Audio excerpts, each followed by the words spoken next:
जब आप आते हैं तो आप परमेश्वर की उपस्थिति में हैं। हालेलुया। आए हम सब क्यों ना आज के वचन की ओर आगे चलें। आज जिस वचन को हम लोग सीखने जा रहे हैं, कल मैंने आपको सिखाया था प्रभु यीशु मसीह ने किस प्रकार जो नई व्यवस्था है, उस नई व्यवस्था में प्रभु यीशु मसीह ने हमें व्यभिचार से अलग होने के लिए, व्यभिचार के विषय में प्रभु ने कहा था कि तुम सुन चुके हो कि कहा गया था कि व्यभिचार ना करना, परंतु मैं तुमसे कहता हूं यदि कोई किसी पर कुदृष्टि भी डाले तो वो अपने मन में उससे व्यभिचार कर चुका। हालेलुया। और जब आप अपने मन को, जब बात मन की आती है, तो जब आप अपने मन को साफ रखते हैं तो किस प्रकार से आप अपनी आंखों को साफ रख सकते हैं। आप अपनी आंखों को साफ रख सकते हैं अपने जीवन में। जब आप वचन को पढ़ना शुरू कर देते हैं, आपकी आंखें वचन को देखती हैं, आपकी आंखें वचन पर मनन करती हैं, आप अपने मन से परमेश्वर के वचन पर मनन करते हो और वो वचन आपके मन में जब बैठता है तो आप परमेश्वर के वचन से भरते चले जाते हैं। हालेलुया। आज एक और जो शैतान का ट्रैप है, शैतान का जो एक जाल है लोगों के लिए कि वो किस प्रकार से लोगों को व्यभिचार में गिराता है, उसके विषय में हम आज आगे सीखने जा रहे हैं। उसकी 31वीं आयत में लिखा है, मत्ती 5 की 31 में लिखा है, यह भी कहा गया था जो कोई अपनी पत्नी को तलाक देना चाहे तो उसे त्याग पत्र दे, परंतु मैं तुमसे यह कहता हूं कि जो कोई अपनी पत्नी को व्यभिचार के सिवा किसी और कारण से तलाक दे तो वह उससे व्यभिचार करवाता है, और जो कोई उस त्यागी हुई से विवाह करे वह व्यभिचार करता है। इस बात को समझना है। एक बार प्रभु यीशु मसीह की परीक्षा करने के लिए फरीसी आए। मत्ती 19 की 9 से मैं आपके लिए पढ़ूंगा। मत्ती 19, आप सब भी अपनी अपनी बाइबल्स को खोले। मत्ती 19 की पहली आयत से जब मैं पढ़ता हूं तो वहां इस प्रकार से लिखा है, जब यीशु ये बातें कह चुका तो गलील से चला गया और यरदन के पार यहूदिया के प्रदेश में आया। तब बड़ी भीड़ उसके पीछे हो ली और उसने वहां उन्हें चंगा किया। तब फरीसी उसकी परीक्षा करने के लिए उसके पास आकर कहने लगे, क्या हर एक कारण से अपनी पत्नी को, या फिर पत्नी के लिए कहा गया अपने पति को, को त्यागना उचित है?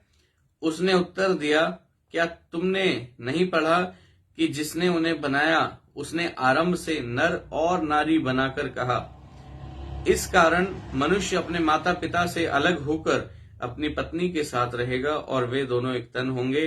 अतः वे अब दो नहीं परंतु एक तन है। इसलिए जिसे परमेश्वर ने जोड़ा है उसे मनुष्य अलग ना करे। उन्होंने उससे कहा, फिर मूसा ने यह क्यों ठहराया कि त्याग पत्र देकर उसे छोड़ दे? उसने उनसे कहा, मूसा ने तुम्हारे मन की कठोरता के कारण तुम्हें अपनी पत्नी को छोड़ देने की आज्ञा दी, परंतु आरंभ से ऐसा नहीं था।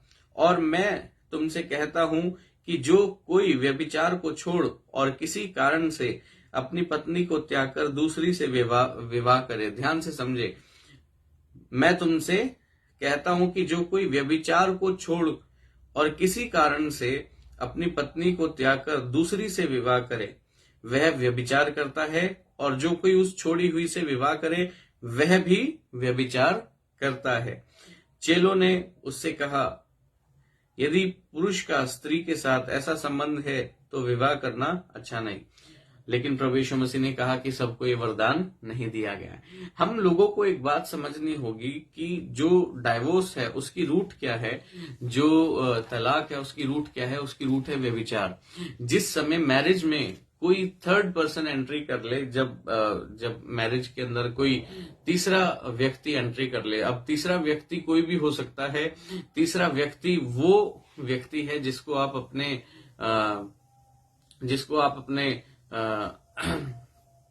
अपने पार्टनर से ज्यादा आप अहमियत देना शुरू कर दें। हालेलुया। यहां तक कि परमेश्वर के वचन में लिखा है कि जो मैरिज के बाद हस्बैंड और वाइफ हैं, हस्बैंड के लिए लिखा है कि फिर वो पुरुष के लिए लिखा है कि वो अपने पत्नी से मिला रहेगा, अपने माता पिता को भी छोड़कर वो अपनी पत्नी से मिला रहेगा। जबकि हम लोग इस वचन की जब गंभीरता को समझते हैं, हमेशा इस बात को याद रखें कि प्रभु यीशु मसीह ने कहा कि जिसको परमेश्वर ने जोड़ा है उसको मनुष्य अलग ना करे। कभी भी परमेश्वर नहीं चाहते कि आप अलग हों, कभी भी परमेश्वर नहीं चाहते कि कोई व्यक्ति जिसको परमेश्वर ने जोड़ा है वो अलग हो। हालेलुया। परमेश्वर की इच्छा ये है कि सब लोग जिसे परमेश्वर ने जोड़ा है वो सर्वदा एक होकर जीवन बिताएं। क्योंकि आरंभ से ऐसा नहीं था। प्रभु ने कहा कि आरंभ से, शुरुआत से, जिस समय परमेश्वर ने आदम को और हवा को बनाया था, उस समय से क्या उस समय कोई डाइवोर्स था? उस समय ऐसा नहीं था। लेकिन क्यों? क्योंकि लोगों ने अपने मनों को कठोर कर लिया था। हालेलुया। इसी वजह से लोग क्या करते हैं? लोग व्यभिचार में, जाने अनजाने में व्यभिचार में फंस जाते हैं। कहा गया कि यदि कोई व्यभिचार को छोड़, एक निर्देश दिया गया है कि यदि व्यभिचार को छोड़ और किसी कारण से कोई अपनी पत्नी को छोड़े या कोई पत्नी अपने पति को छोड़े तो वो क्या करता है? ये पता नहीं किसको नींद आ रही है समय वचन सुनते समय। आप प्लीज अपने कमेंट्स को बहुत ध्यान से करें। तो उस समय होता क्या है? उस समय जिस समय कोई भी व्यक्ति अपनी वाइफ को छोड़कर या कोई भी वाइफ अपने पति को छोड़कर जब वो और किसी पर अपना ध्यान देना शुरू करते हैं और किसी पर वो अट्रैक्ट हो जाते हैं या उसको पसंद करना शुरू करते हैं, तो वहां से फिर उस तीसरे व्यक्ति की वजह से वो मैरिज जिसको परमेश्वर ने जोड़ा था उसमें डिस्टरबेंस आने शुरू हो जाती है। परमेश्वर नहीं चाहते कि मैरिज टूट जाए, क्योंकि परमेश्वर का वचन कहता है कि जिसे परमेश्वर ने जोड़ा है उसे मनुष्य अलग ना करे। अब उन मनुष्यों को आइडेंटिफाई कर ले जो आपको अलग करना चाहते हैं या कभी ना कभी जो आपके बीच में अलगाव का कारण बने हो।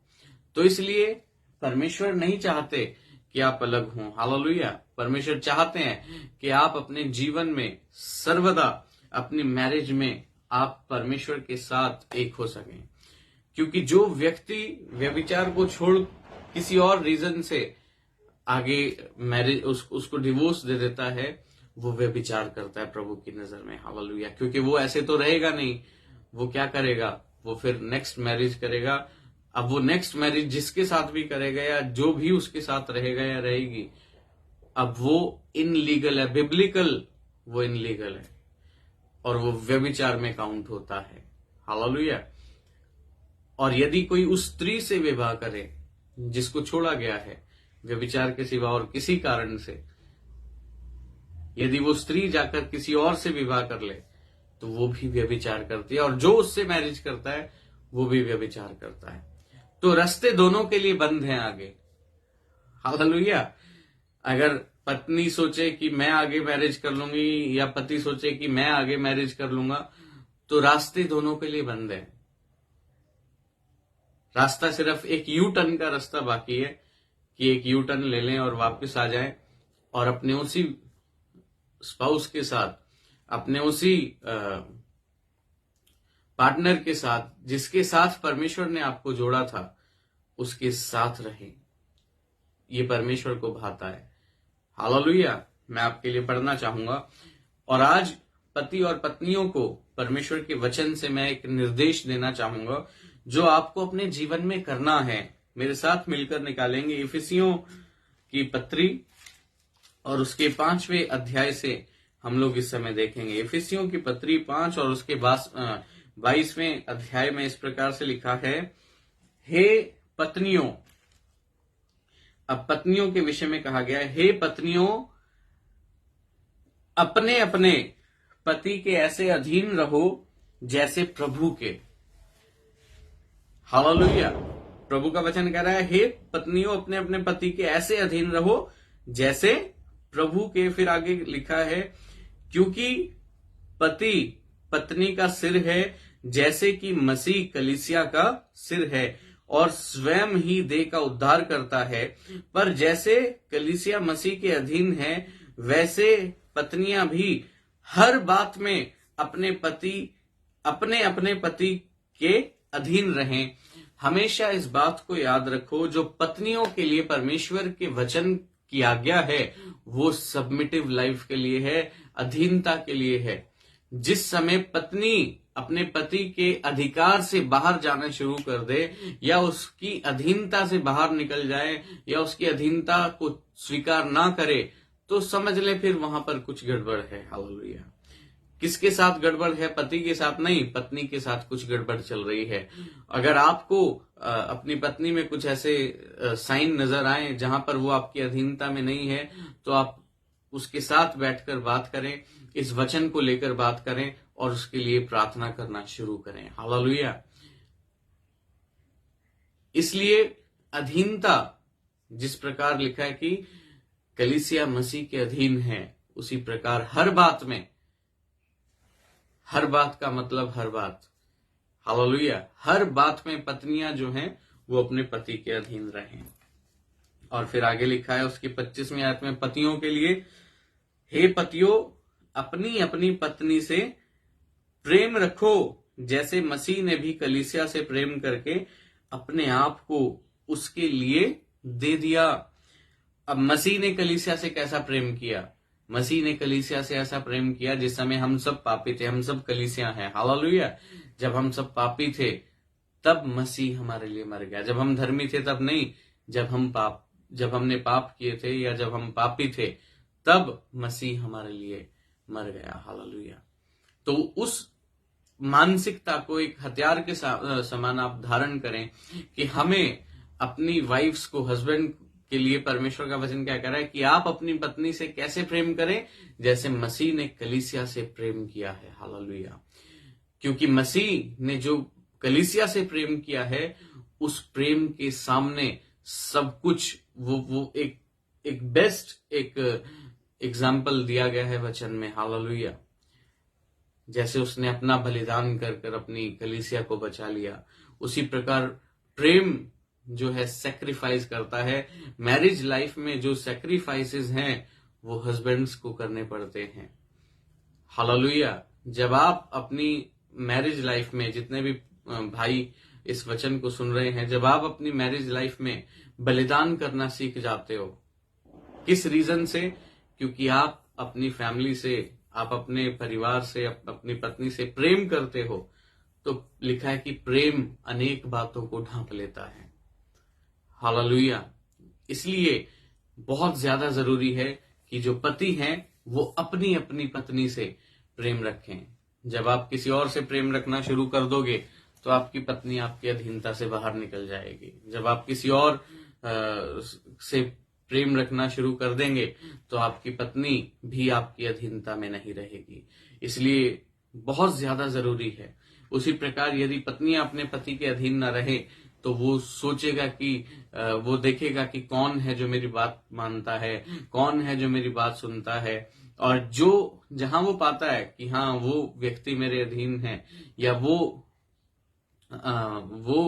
जो है पर्सन जो है वो मेरे अधीन है, तो फिर वो उसको अपना फ्यूचर पार्टनर सोचना, इमेजिन करना शुरू कर देता है। और ये बहुत बड़ा शैतान का एक ट्रैप है इंसान को व्यभिचार में फंसाने का। इसीलिए पति और पत्नियां अपने पतियों के अधीन रहें, और जो पति हैं वो अपनी अपनी पत्नियों से ऐसा प्रेम करें जैसा मसीह ने कलीसिया से किया। हालेलुया। हालेलुया। और फिर आगे इस प्रकार से लिखा है कि उसको वचन के द्वारा जल के स्नान से शुद्ध करके पवित्र बनाए। पतियों की जिम्मेवारी है कि वो अपनी पत्नियों को परमेश्वर के वचन रूपी जल के स्नान से वो उनको शुद्ध और पवित्र करें। क्या आप अपने घर में परमेश्वर के वचन को सिखा रहे हैं? पतियों की जिम्मेदारी, हर एक पति अपने घर का इस समय याजक है, हर एक पति अपने घर का पास्टर है। हालेलुया। आप अपने घर के पास्टर हैं, और अगर आप अपनी पत्नी अर्थात कलीसिया, आप मसीह को रिप्रेजेंट कर रहे हैं और आपकी पत्नी कलीसिया को रिप्रेजेंट कर रही है, और अगर आप अपनी कलीसिया को तेजस्वी बनाना चाहते हैं, जिसमें ना दाग, ना झुर्री, ना कोई कलंक हो, तो फिर आपको परमेश्वर के वचन रूपी जल के स्नान से आपको प्रतिदिन अपनी पत्नी को परमेश्वर का वचन सिखाना होगा। उस वचन से, क्योंकि वचन एक जल को दर्शाता है। जब आप वचन से समय बिताते हैं तो होता क्या है, आप, एक उदाहरण दे रहा हूं, जिस समय हम नहाते हैं उस समय सारा जो हमारे बॉडी पर जो मैल है, जो पॉल्यूशन जो दिनचर्या की वजह से आता है, नहाने से वो सब साफ हो जाता है। उसी प्रकार जब आप अपने घर में परमेश्वर के वचन को बोलते हो तो वो वचन जल के समान काम करता है। वो सारी लेयर्स, वो सारे पॉल्यूशंस, वो सारी चीजें, वो सारी नेगेटिव थॉट्स, वो सारी शैतान की प्लांट करी हुई वस्तुएं, वो सब धुल के अलग हो जाती हैं। हालेलुया। और एवरी डे ये प्रोग्राम नहीं है, ये कोई इवेंट नहीं है, ये एक प्रक्रिया है। एवरी डे परमेश्वर के वचन को पति की जिम्मेवारी है कि वो अपनी पत्नी से परमेश्वर का वचन बांटे। हालेलुया। और फिर लिखा है उसकी 27वीं आयत में, और उसे, किसे? अपनी पत्नी को, और उसे एक ऐसी तेजस्वी कलीसिया बनाकर अपने पास खड़ी करे, जिसमें ना कलंक, ना झुर्री, ना कोई और ऐसी वस्तु हो, वरन पवित्र और निर्दोष हो। वरन पवित्र और निर्दोष हो। इसी प्रकार उचित है कि पति अपनी पत्नी से अपनी देह के समान प्रेम रखें। जो अपनी पत्नी से प्रेम रखता है वह अपने आप से प्रेम रखता है, क्योंकि किसी ने कभी अपने शरीर से बैर नहीं रखा, वरन उसका पालन पोषण करता है, जैसा मसीह भी कलीसिया के साथ करता है, इसलिए कि हम उसकी देह के अंग हैं। इस कारण मनुष्य अपने माता पिता को छोड़कर अपनी पत्नी से मिला रहेगा और वे दोनों एक तन रहेंगे। यह भेद तो बड़ा है, पर मैं यह मसीह और कलीसिया के विषय में कहता हूं। पर तुम में से हर एक अपनी पत्नी से अपने समान प्रेम रखे, और पत्नी भी अपने पति का भय माने। पत्नी को अगर किसी से डरना है तो वो अपने पति से, हालेलुया, और किसी से भय नहीं खाना। लेकिन आज के समय पे तो जमाना उल्टा हो चुका है। पति जो है वो पत्नी से भय खाते हैं, और पत्नियां जो हैं वो पतियों पर अधिकार चलाती हैं। हालेलुया। हम लोगों को बदलते इस ट्रेडिशन में, बदलती इस परंपरा के अनुसार हमें नहीं बदलना, हमें कलाम के अनुसार चलना है, क्योंकि आज्ञा है। हालेलुया। मैंने सिखाया था आपको, हम परंपरावादी लोग नहीं हैं, हम आज्ञाकारी लोग हैं। इस वजह से मैं आपको आज ये उत्साहित करता हूं, ये जो वचन आपने सुना है आज की सुबह में, आप सब अपनी मैरिड लाइफ में आप ध्यान रखें कि किस प्रकार से आप अपनी मैरिड लाइफ को जी रहे हैं। परमेश्वर नहीं चाहते कि आप अलग हों। परमेश्वर नहीं चाहते कि कोई तीसरा व्यक्ति आपके बीच में आ जाए। परमेश्वर नहीं चाहते कि आप किसी तीसरे व्यक्ति पर ध्यान देना शुरू कर दें। परमेश्वर नहीं चाहते कि आप अलग हो जाएं। परमेश्वर नहीं चाहते कि आप अलग होकर जीवन बिताएं। परमेश्वर नहीं चाहते कि आप अलग होकर व्यभिचार करें, ना ही आपकी पत्नी व्यभिचार करे। हालेलुया। इसलिए आज की सुबह में इस बात को ध्यान दें कि परमेश्वर ने आरंभ में क्या करा था। परमेश्वर ने आरंभ में जब आदम को बनाया था तो नर और नारी करके उनको, उनकी सृष्टि की। हालेलुया। और उस जगह पर अगर आदम अपनी पत्नी को अगर डिवोर्स देना चाहता तो वो चाह कर भी नहीं दे सकता था, क्योंकि परमेश्वर का निजाम ही नहीं है कि वो डाइवोर्स दें, कि वो अलग हो जाएं या तलाक दें। हालेलुया। इसलिए मैं आप सबको ब्लेस करता हूं आज की सुबह में। हस्बैंड वाइफ एक दूसरे के लिए जरूर प्रार्थना किया करें, एक दूसरे के लिए प्रार्थना किया करें, ताकि परमेश्वर आपको ब्लेस करें, आपके स्पाउस को ब्लेस करें। मैं जानता हूं कि बहुत सारे लोग अपने पूरी दुनिया के लिए प्रार्थना करते हैं, लेकिन अपने स्पाउस के लिए प्रार्थना नहीं करते। मैं आपको इनकरेज कर रहा हूं आज की सुबह में अपने स्पाउसेस के लिए एवरी डे प्रार्थना किया करें। और एक और बात जो मैं आपको समझाना चाहूंगा, कुरिन्थियों से 5 मिनट एक्स्ट्रा होंगे, लेकिन हमें समझना है, इस वचन को समझना जरूरी है।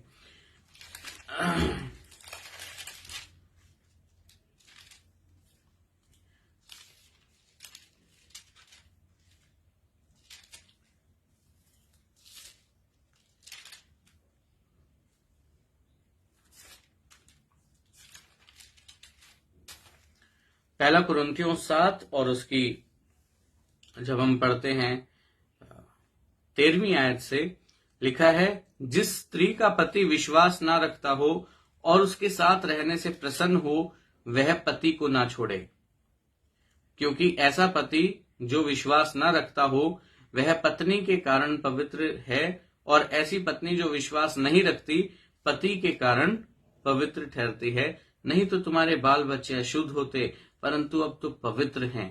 परंतु जो पुरुष विश्वास नहीं रखता, यदि वह अलग हो तो अलग होने दो। ऐसी दशा में कोई भाई या बहन बंधन में नहीं, परमेश्वर ने हमें मेल मिलाप के लिए बुलाया है। क्योंकि हे स्त्री, तू क्या जानती है कि तू अपने पति का उद्धार करा लेगी, और हे पुरुष, तू क्या जानता है कि तू अपनी पत्नी का उद्धार करा लेगा। बहुत सारी समस्या इस एरिया में भी आती हैं। हस्बैंड बिलीवर है लेकिन वाइफ बिलीवर नहीं है,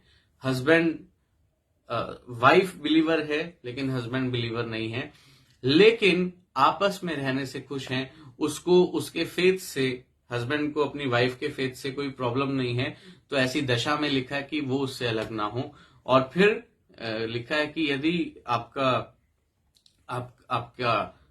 आपकी पत्नी विश्वास नहीं रखती, कोई व्यक्ति है जिसकी पत्नी अगर विश्वास ना रखे लेकिन उसके साथ रहने से खुश हो, तो फिर वो भी उसको ना छोड़े। क्योंकि आप क्या जानते हैं, परमेश्वर का वचन कहता है कि हे पतियों तुम क्या जानते हो कि हे पत्नियों कि तुम क्या जानते हो कि तुम उनका भी उद्धार करा लोगे। हालेलुया। एक समय आएगा जब परमेश्वर उन्हें भी बदलेगा। एक समय आएगा जब परमेश्वर आपकी प्रार्थनाओं का जवाब देगा। एक समय आएगा कि जब वो भी आकर आपके साथ खड़े हो जाएंगे आपके विश्वास में। मैं जानता हूं, मैंने अपने जीवन में देखा है ऐसे लोगों को, ऐसे बहनों को देखा है, ऐसे भाइयों को देखा है जिनके स्पाउसेस बाद में बिलीव में आए उनका विश्वास देखकर। और मैं ऐसे भाइयों, ऐसी बहनों को मैं बहुत आशीष देता हूं, मैं बहुत ब्लेस करता हूं, जो अपने किरदार को अपने घर में इतने अच्छे से अदा करते हैं कि वो अपने अनबिलीवर हस्बैंड या अनबिलीवर वाइफ को वो प्रभु में जीत लेते हैं। तो हस्बैंड्स अगर मसीह को अपने परिवार में दिखाएंगे, वो अपनी पत्नियों को यदि अविश्वासी हो तो जीत लेंगे। और यदि पत्नियां यदि अपने किरदार से प्रभु यीशु मसीह को अपने फैमिली में दिखाए, तो वो अपने पतियों को प्रभु में जीत लेगी। हालेलुया। इसलिए मैं आपको बहुत आशीष देता हूं। लेकिन लिखा है कि अगर वो उसको छोड़ना चाहे, तो फिर लिखा है कि कोई भाई या कोई भी बहन फिर ऐसे उस क्षेत्र में फिर कोई भी बंधन में लिखा है, उसकी 15वीं आयत में लिखा है, परंतु जो पुरुष विश्वास नहीं रखता, यदि वह अलग हो तो फिर अलग होने दो, क्योंकि मसीह से ऊपर आपके लिए और कुछ नहीं है। हालेलुया। उस एरिया में आपको कॉम्प्रोमाइज नहीं करना। प्रभु आप सबको बहुत आशीष दे। आज की सुबह में 5 मिनट निकालकर इस समय इस वचन को जितना हो सके, इस वचन को जरूर शेयर करें। परमेश्वर आपकी मैरिज को आशीषित देखना चाहते हैं। परमेश्वर आपकी मैरिज को ब्लेस करना चाहते हैं, क्योंकि जहां कहीं दो व्यक्ति सहमत हो जाते हैं, जब हस्बैंड और वाइफ एक बात पर सहमति में परमेश्वर के साथ आ जाते हैं, उस जगह पर आप देख पाते हो कि किस प्रकार से वो परिवार आशीषित हो जाता है। जहां पत्नी और पति एक मन होकर परमेश्वर के साथ रहते हैं, उस घर में स्वर्ग का अनुभव हो सकता है। हालेलुया। लेकिन जिस जगह पर पति और पत्नी झगड़ा करते हैं और झगड़े में रहते हैं, उस जगह पर नरक का अनुभव हो सकता है। लेकिन होता क्या है, भविष्य में आकर उनके जो संतानें हैं, उनके जो बच्चे हैं, उनका जीवन जो है वो खराब होने की जो रीजंस हैं वो बढ़ जाते हैं। हालेलुया। इसलिए फैमिली, याद करें परमेश्वर ने जो परिवार बनाया था, आदम और हवा, शैतान आकर उस फैमिली को डिस्ट्रॉय करने के लिए हवा के पास आकर कहता है, क्या तूने उस फल को, क्या वो फल देखा? परमेश्वर तो जानता है कि तुम जिस दिन उसको खाओगे, तुम उसके समान, उसके तुल्य आप बुद्धिमान हो जाओगे। Marriage, hallelujah. शैतान नहीं चाहता कि आप मैरिज में आप एक मन होकर रह सकें। इसलिए मेरे भाइयों और मेरी बहनों, मैं आपको उत्साहित करूंगा। उस समय कारण क्या था कि शैतान आकर अपना काम कर गया? लिखा है, जब आदम सो रहा था तब, और हवा जिस समय जाग रही थी, तब सर्प आ गया। हस्बैंड और वाइफ, ध्यान से सुनना इस बात को। जिस समय आपका हस्बैंड सो रहा है, उस समय आप क्या कर रहे हो? वो दोनों समय आप दोनों का समय है वो सोने का। जिस समय आपकी वाइफ सो रही है, उस समय आप क्या इधर उधर ध्यान तो नहीं दे रहे? ये बहुत जरूरी है। ये बहुत जरूरी बात है जो मैं आपको बोलना चाहूंगा। हालेलुया। कभी भी जब आप हस्बैंड वाइफ इकट्ठा हो, आप तीसरी जगह अपना ध्यान देकर पाप नहीं कर सकते। इसलिए परमेश्वर ने आपको रखा है ताकि आप व्यभिचार ना करें। लेकिन जैसे ही आपकी मैरिड लाइफ में डिस्टर्बेंस क्रिएट करता है शैतान, फिर आप अलग अलग सोचना शुरू कर देते हो। आप इमेजिन करना शुरू कर देते हो, काश मेरा पति ऐसा होता। पति सोचना शुरू, काश मेरी पत्नी ऐसी होती। और फिर वो किसी ऐसे कैरेक्टर वाले इंसान पर अपना ध्यान लगाना शुरू करते हैं, जहां से वो जाने अनजाने व्यभिचार में फंस जाते हैं। बहुत जरूरी है परमेश्वर की इच्छा को जानना। और उसकी इच्छा ये है कि खुदा ने जो परिवार बनाए हैं, खुदा ने जो फैमिली जोड़ी है, हस्बैंड वाइफ, जब आपको जब परमेश्वर ने जोड़ा है, तो वो आपको आशीषित देखना चाहता है, वो आपको ब्लेस करना चाहता है, वो आपको आशीष देना चाहता है। इस वचन को जरूर अपने जीवन में उतारें। हालेलुया। परमेश्वर आपको बहुत आशीष दे। सबको जय मसीह की। इस वचन को अधिक से अधिक लोगों के साथ शेयर करें, ताकि उनकी मैरिड लाइफ आशीषित हो और शैतान किसी भी परिवार में अपना कार्य न करने पाए। सबको जय मसीह की। कल सुबह 5:30 बजे के लिए सब लोग तैयार रहें, अपने फोन्स में अलार्म लगा लें और कल के लिए भी उत्साहित रहें। हालेलुया। प्रभु आप सबको आशीष दे। सबको जय मसीह की।